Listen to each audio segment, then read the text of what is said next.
Thank you, New Hampshire.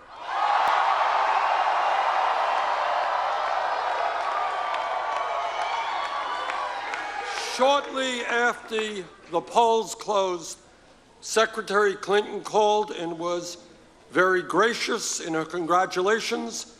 I thank her for her call, and I congratulate her and her supporters for the vigorous campaign they ran in New Hampshire.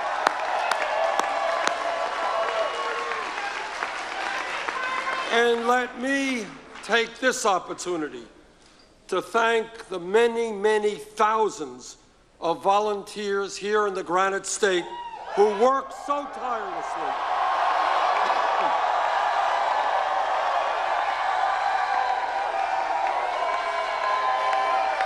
Our volunteers worked night and day, made phone calls, and knocked on a heck of a lot of doors.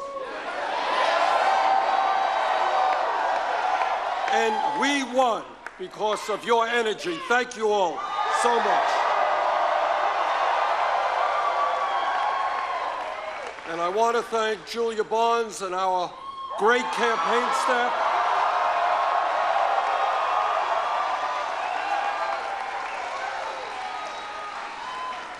Together, we have sent the message that will echo from Wall Street to Washington, from Maine to California.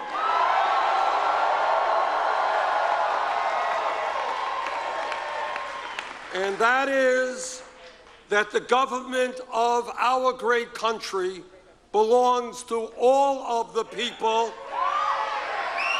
and not just a handful of wealthy campaign contributors and their super PACs.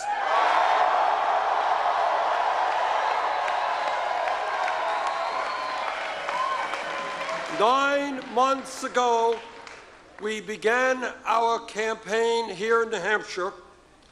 We had no campaign organization, we had no money, and we were taking on the most powerful political organization in the United States of America.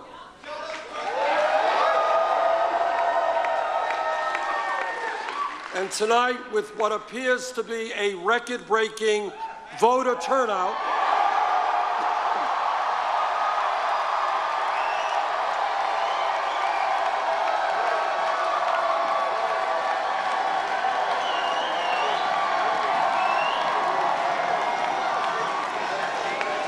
because of a huge voter turnout, and I say huge, we won because we harnessed the energy and the excitement that the Democratic Party will need to succeed in November.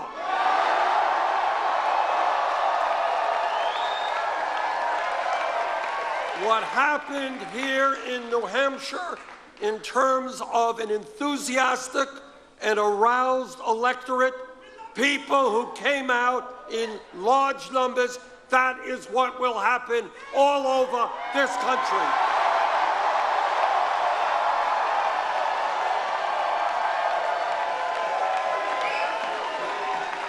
And let us never forget, Democrats and progressives win when voter turnout is high. Republicans win when people are demoralized and voter turnout is low. Tonight, we serve notice to the political and economic establishment of this country that the American people will not continue to accept a corrupt campaign finance system that is undermining American democracy, and we will not accept a rigged economy in which ordinary Americans work longer hours for lower wages, while almost all new income and wealth goes to the top 1%.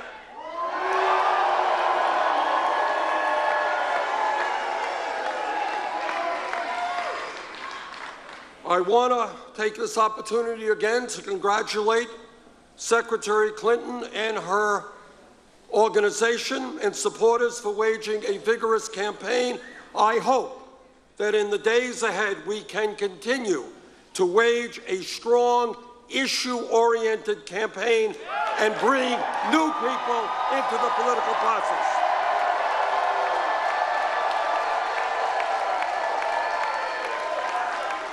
But I also hope that we all remember, and this is a message not just to our opponents, but to those who support me as well, that we will need to come together in a few months and unite this party and this nation, because the right-wing Republicans we oppose must not be allowed to gain the presidency.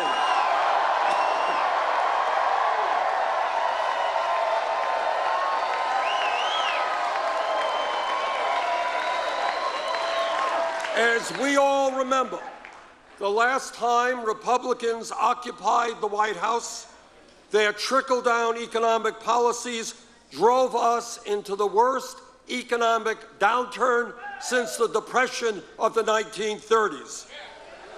No, we will not allow huge tax breaks for billionaires. We will not allow huge cuts to Social Security, veterans' needs, Medicare, Medicaid, and education.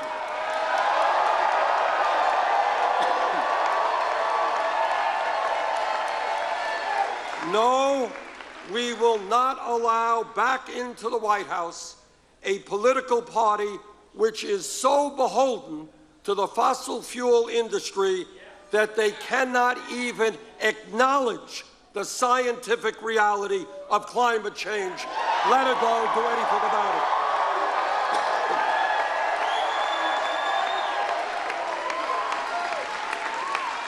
The people of New Hampshire have sent a profound message to the political establishment, to the economic establishment, and, by the way, to the media establishment.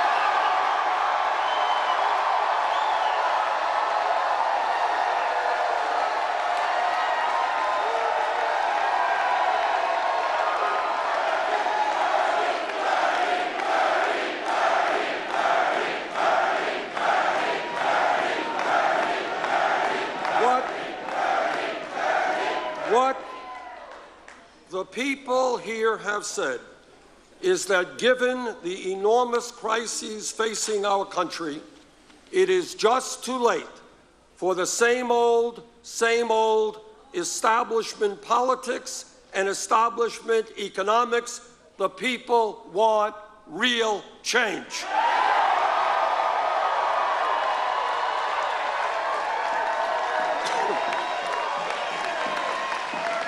What the American people are saying, and by the way, I hear this not just from progressives, but from conservatives and from moderates, is that we can no longer continue to have a campaign finance system in which Wall Street and the billionaire class are able to buy elections.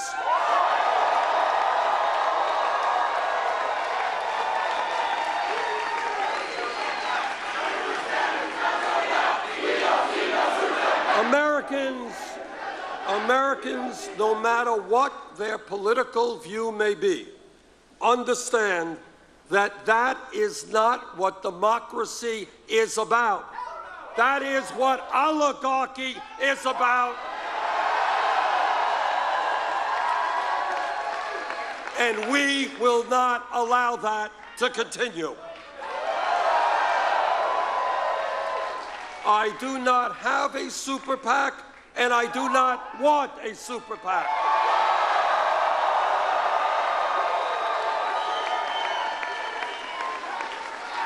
I am overwhelmed, and I am deeply moved, far more than I can express in words, by the fact that our campaign's financial support comes from more than 1 million Americans who have made more than $3.5 3.7 million individual contributions.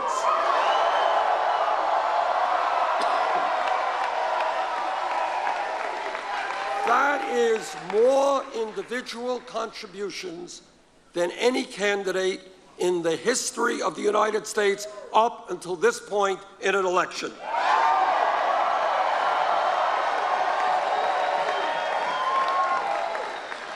And do you know what that average contribution was? $27.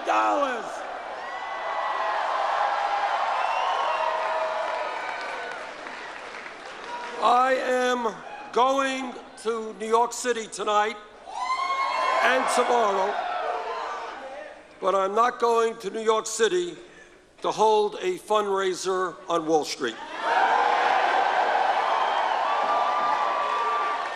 Instead, I'm going to hold a fundraiser right here, right now, across America.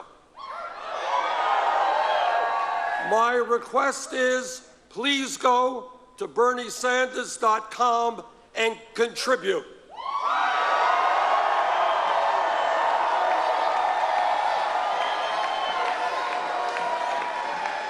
Please help us raise the funds we need, whether it's $10 or $20 or $50. Help us raise the money we need to take the fight to Nevada, South Carolina, and the states on Super Tuesday.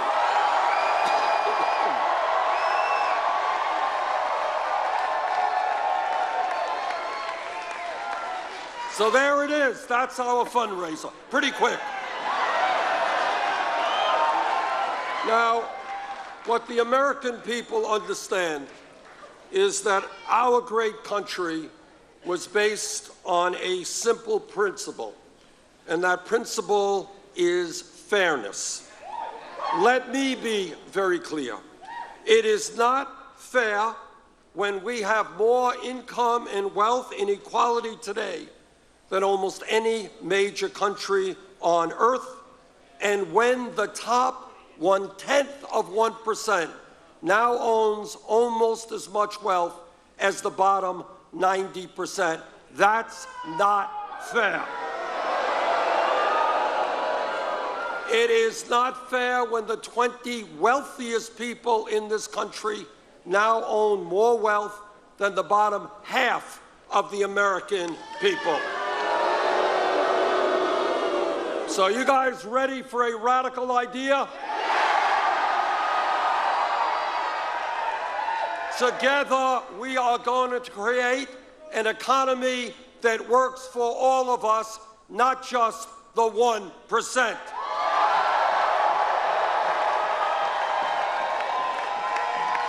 And when millions of our people are working for starvation wages, yep, we're going to raise the minimum wage to $15 an hour.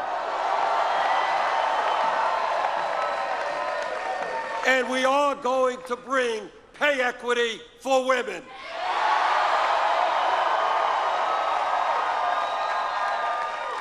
And when we need the best educated workforce in the world, yes, we are going to make public colleges and universities tuition free.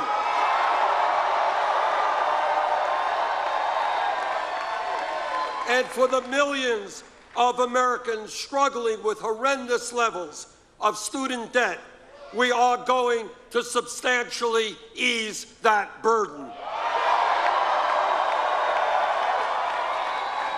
In America, people should not be financially distressed for decades for the crime of trying to get a higher education. That's absurd.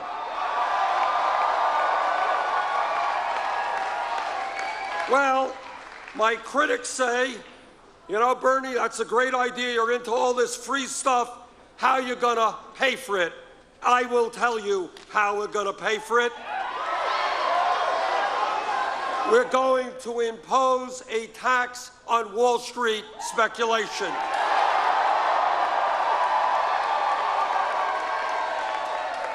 The greed, the recklessness, and the illegal behavior of Wall Street drove our economy to its knees. The American people bailed out Wall Street. Now it's Wall Street's time to help the middle class.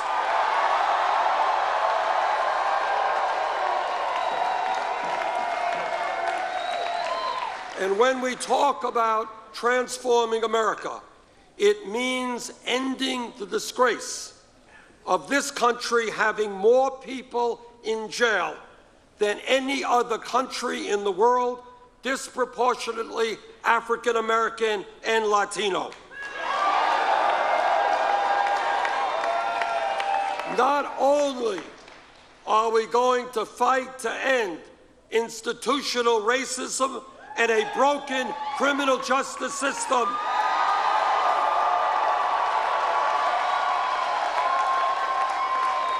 we are going to provide jobs and education for our young people, not jails and incarceration.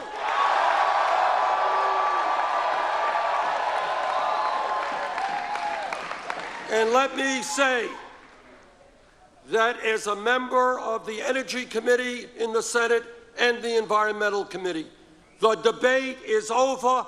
Climate change is real. It is caused by human activity, and it is already causing devastating problems in this country and around the world. We have a moral responsibility to work with countries throughout the world to transform our energy system away from fossil fuel to energy efficiency and sustainable energy.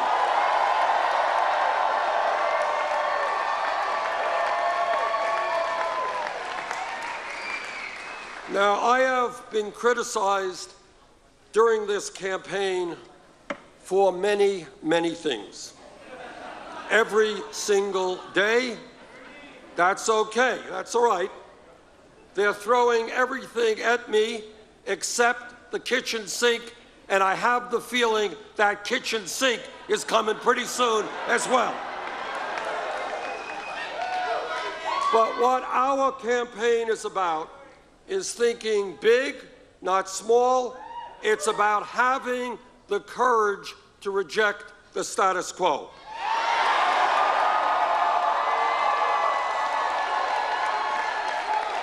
It's about saying that in a time when every major country on earth guarantees health care to all of their people, we should be doing the same in our great country.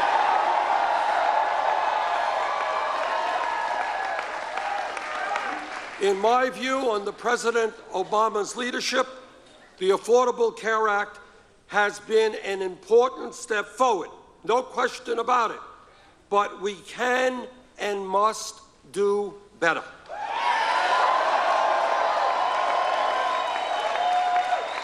$29 million Americans should not remain uninsured. An even greater number should not be underinsured with large deductibles and co-payments. We should not be paying by far the highest prices in the world for prescription drugs at a time, listen to this, when the top 3 drug companies in this country made $45 billion in profit last year. That is an obscenity. And let me tell you something. When we make it to the White House,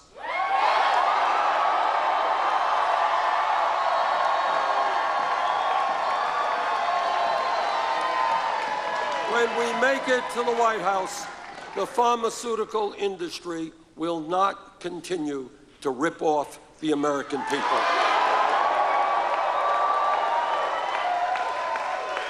And further, it makes no sense that as a nation, we continue to spend far, far more per capita than do the people of any other nation, all of whom guarantee health care to all of their people.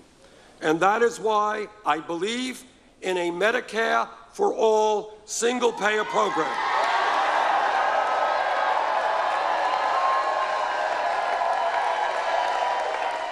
Which will not only guarantee health care for all, but will save the average middle-class family thousands of dollars a year in health care costs. My friends, we all know that we live in a dangerous and complex world. As president, I will defend this nation, but I will do it responsibly. I voted against the war in Iraq.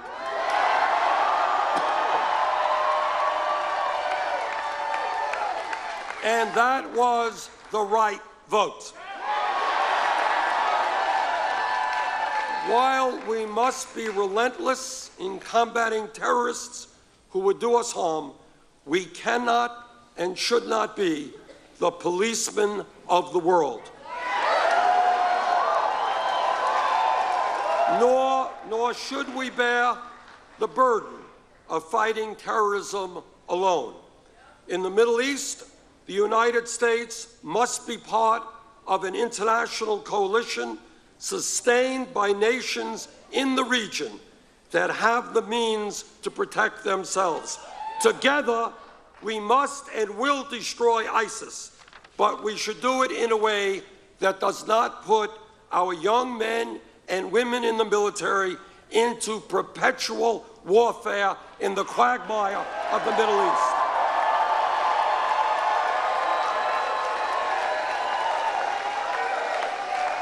My friends, we must fix our broken immigration system that divides families and create a path toward citizenship for hard-working people who are living in the shadows. We must strengthen and expand Social Security and increase the benefits that seniors and disabled vets receive so that people can live in dignity in their retirement.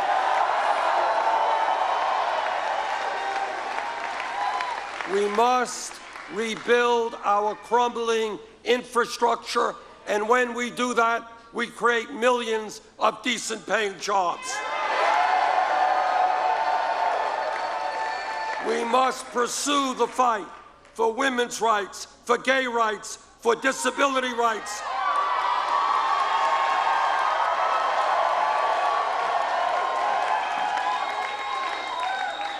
We must, against stronger and stronger opposition, protect the right of a woman to control her own body.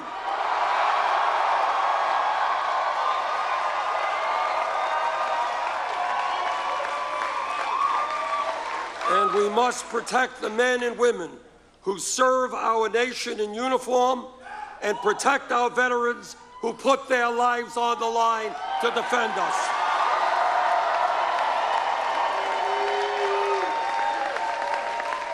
My friends, we must tell the billionaire class and the 1% that they cannot have it all. At a time of massive wealth and income inequality, the wealthiest people and largest corporations in this country will start paying their fair share of taxes.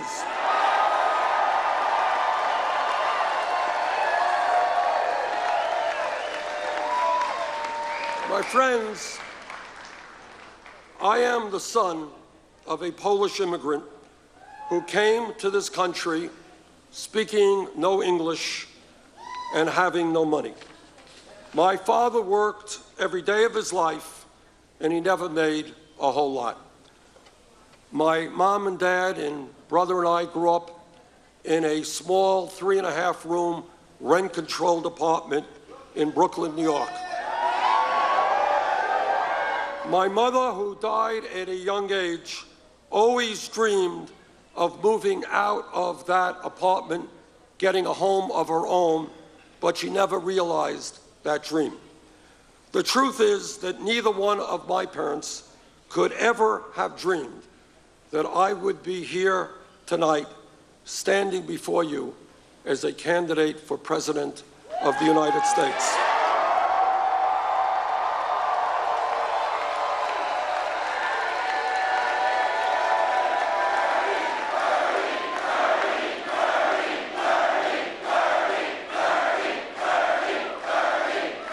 This is the promise of America, and this is the promise we must keep alive for future generations.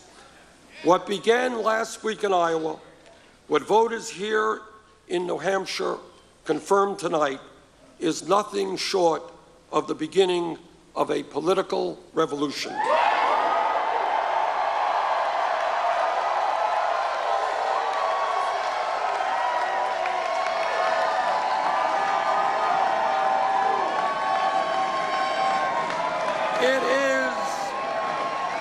It is a political revolution that will bring tens of millions of our people together. It will bring together working people who have given up on the political process. It will bring together young people who have never participated in the political process. It will bring together blacks and whites, Latinos, Asian Americans, Native Americans,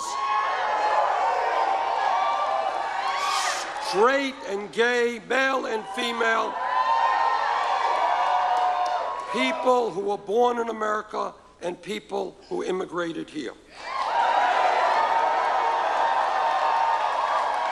We will all come together to say loudly and clearly that the government of our great nation belongs to all of us, not just a few wealthy campaign contributors. That is what this campaign is about. That is what the political revolution is about. So, New Hampshire, thank you again. And now it's on.